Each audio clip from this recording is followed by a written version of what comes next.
Hey guys, what's up? A little bit of a rant I've got here. I just finished watching GamerFox's Star Fox Zero review, which I'm really happy that he finally got out. This has been a long time coming, and it was a great review. I highly recommend it. I'm gonna basically have his pondering face up for you to see for most of this dialogue.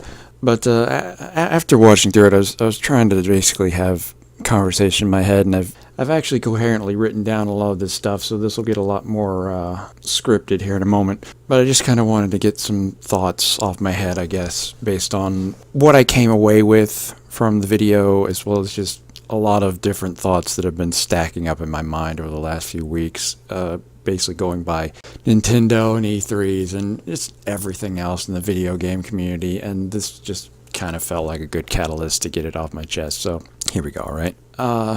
I feel like this is a problem with a lot of long-running game series these days. In most any other medium, I tend to think of comics in particular, you eventually see positive shifts in decaying franchises because they bring new writers with new perspectives to the table. But in video games, this rarely seems to happen with established franchises. And as a person who spent several years just trying to find the door into game development with these companies, it isn't very surprising to me why this hasn't happened yet. If you're applying to be a game designer for any major company, then you've got to have upwards of 4 to 5 years or longer, sometimes 8 to 10 years even, of game design experience within the existing industry before they'll even consider you for an interview, much less the actual job. How they expect anyone on Earth to get that experience without being offered a chance is beyond me, but this is the system we're living in. And what that means is, outside of these low-budget indie developers that can make new IPs and do whatever they want, within the AAA industries, there are simply no new ideas flowing in. Instead, corporate CEOs just keep turning to the same developers and expecting them to make lightning strike twice. This is most blatantly obvious with Nintendo, where Miyamoto and the rest of the icons of the industry have been rehashing the same old things for years. As things stand in the industry, it would be nearly impossible for fans to work their way into a commanding role and bring new life into their favorite franchises. Instead, we've got developers who are quite rightly bored with their own IPs and either don't know what to do with them or don't really want to work on them at all. See the entire Kojima debacle with Konami and Metal Gear Solid. Then stop for a moment and think about what's really going through Miyamoto's head when he's asked to develop the newest Mario game for the 50th fucking time. What I got from some of the earlier quotes from Miyamoto in GamerFox's review is that Miyamoto didn't really want to work on Star Fox at all. He wanted to do something new and different with motion controls or something, but basically didn't have much of a choice apparently. Other than to stall the project for 4 years or so while he experimented with the toys that he actually wanted to work with. I mean, look back even at Dinosaur Planet. Why did that become a Star Fox game? Probably because Miyamoto had no clue what to do with the franchise anymore, even back then, saw something fresh and new and went, "Oh god, and out! Quick, let's repaint this with Star Fox characters and hope for the best!"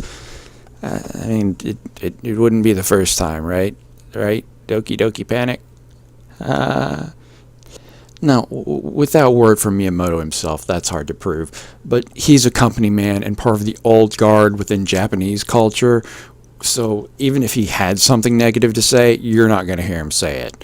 I mean, in Japanese corporate structure, that's the equivalent of suicide. Maybe in some written statements or words from colleagues after he dies, we'll hear something to that effect, but until then, forget it. Miyamoto is Nintendo's George Washington, who was realistically a terrible fucking person, by the way. Side tangent.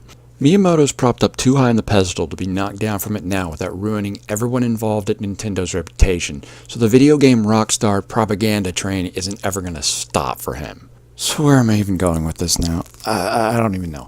It's just, I'm sort of tired of this shit, and of having to defend my position on things, because I can't get excited about video games anymore. Because of things like this. What was Nintendo thinking? Yet people were excited for this game. I really wanted to be one of those people too. I couldn't.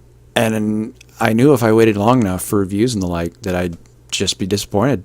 And I watched a full Let's Play of Star Fox Zero, and at the end of it, despite them almost giving up on the final boss and not showing the ending, the two people playing it still gave the game a generally positive review. But I mean, that was just from their first playthrough. And even just watching them play, I could see how awkward and broken the controls were.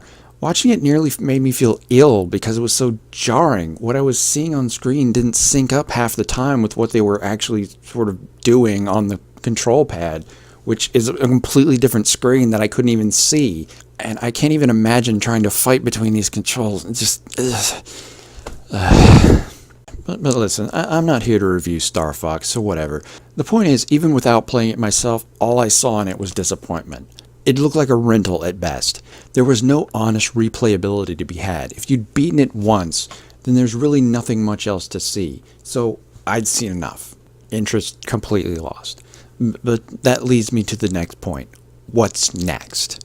Because there's a new Pokemon and there's a new Zelda on the horizon, and I'm already seeing people getting overhyped and super excited over the most mundane, lackluster reveals, and then have those same people be upset with me because I'm not impressed by it. I'm not excited. And all I can ask is, why the fuck should I be? Why should I be putting a single ounce of faith into Nintendo at this junction, given their recent track record? I tried to be excited for the last gen Pokemon game, and the only positive thing that came out of that was a series of short comic strips I slapped together making fun of every single pointless and stupid moment that comes out of the game. The plot was as dumb as it's ever been. The game was toned down for 5-year-olds to the point I could never lose, and absolutely nothing of value was added other than the ability to change my character's clothes. A feature that they immediately removed from the very next game. And now you want me to be excited for Pokemon again because they just unveiled an angry mongoose and a legendary Pokemon based off the sun that's weak against fire types.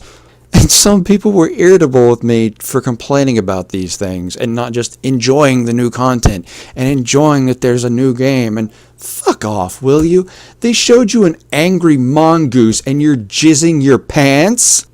And I feel like I'm just walking into the same landmine now with Zelda because, oh boy, that E3 footage. People are all excited and speculating and fan theorying and stop. Just stop. This is what got you in trouble with Star Fox Zero. You saw some vague shit thrown at you, Nintendo wouldn't clarify any of it, and then you just started making up your dream game. Star Fox Zero sure lived up to that dream, huh? So everyone's going around now imagining all the fun they're going to be having with this game and all the neat stuff they expect to discover within it and how it's just going to be game-changing. And then I look at it and I see Link running around in his underwear, breaking his weapons, starting forest fires, and crafting food items out of stuff he's collected from around the ground and shit. And all I see is fucking Minecraft. I see every early access open world survival game that's flooded the Steam marketplace for the last 2 to 3 years. Only this one is called Legend of Zelda. And hey, you know what? I'd love to be proven wrong when the game comes out and have it actually be great. But you know, I'm not going to get my hopes up because I'm tired of being burned. I will happily be unexpectedly surprised by a quality title, but in the meantime, I'm not setting myself up to get knocked on my ass 12 months from now by a shit show. Because right now, Nintendo has done nothing to earn my trust. It's the same old guard doing the same old things. And one occasional jewel in the middle of a long line of bad decisions isn't going to make me turn a 180 and defend them to the death. You have to earn that from me, and then you have to work hard to keep that trust and devotion. That shit ain't free. And yeah, I get it. I'm just fucking old and jaded, and that sucks. Because I'd much rather be one of you bright-eyed optimists.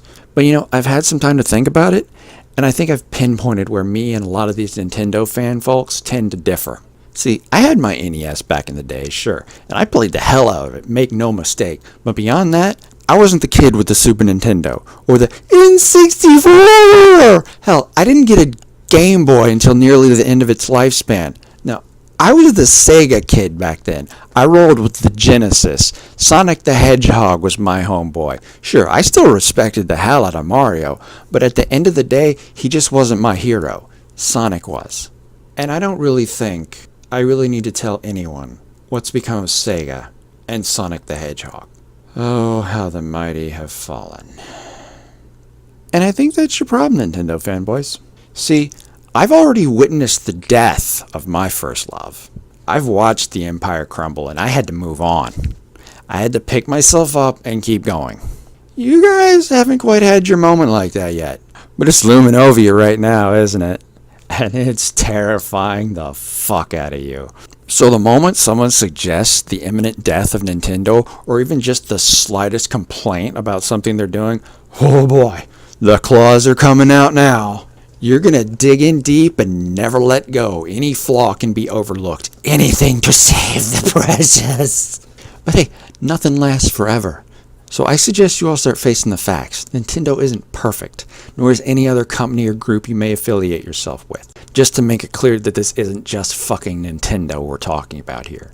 So stop getting excited over nothing. Stop overlooking glaring problems in Nintendo's games and policies.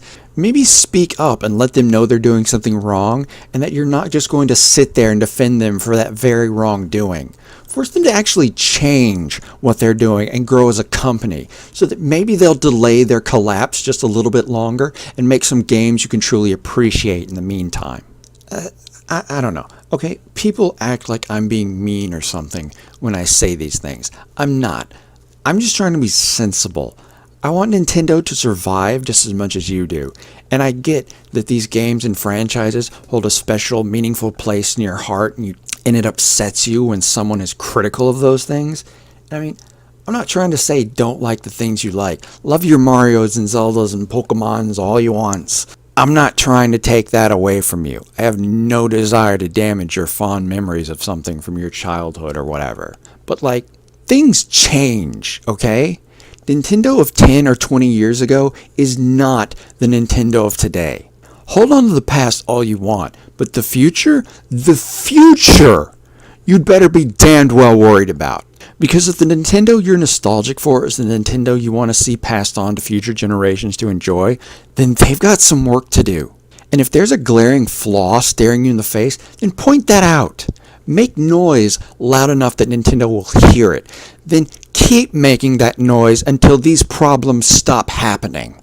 And again, nothing's ever going to be perfect, but it can sure as hell be a lot better than what it is now. And that's really about all I know to say. Because at the end of the day, all I want is to see less instances like this, where a person is excited for something that they ought to love, and then it does nothing but disappoint them. Because we can do better than that.